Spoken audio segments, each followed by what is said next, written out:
Hello drummers, and a big hello to all my online members currently watching this video through drumsandaword.com. This lesson I want to teach you the song The Final Countdown by Europe, drummed by, never heard of him before, but he's pretty good, Ian Haugland. A surprisingly cool song this. Obviously it's a classic, but then there's also a lot of drumming going on in there, which I didn't realise until you actually stop and listen to it. So here we go with that then.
There's some double bass drum stuff in here.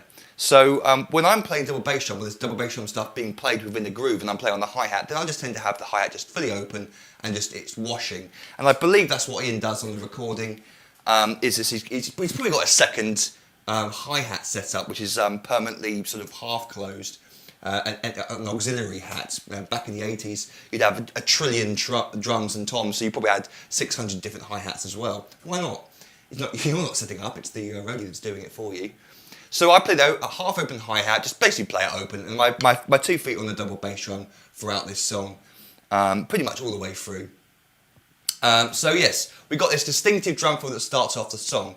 Now, the basic pattern is this, and I'm going to be using all 4 toms for this intro. If you've only got 3 toms,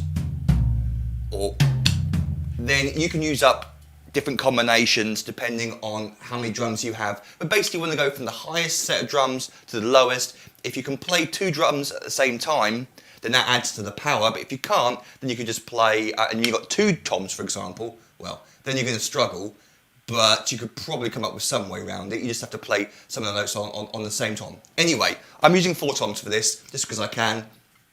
And the basic pattern is 1E, 2E, 3E, 4. But the tricky and the cool part is to put the bass drum in on the before each of those doubles on the toms. So we actually come in with the first bass drum on the of beat 4. 1 and 2 and 3 and 4, a 1. We actually come in there, the bass drum is just before beat 1. That's beat 1, and we've got the bass drum just before it. A 1E, a 1E, a 2E, a 3E, a 4. Snare and crash. A 1E, a 2E, a 3E, a 4. And that's it, but it's getting that spacing that's so important.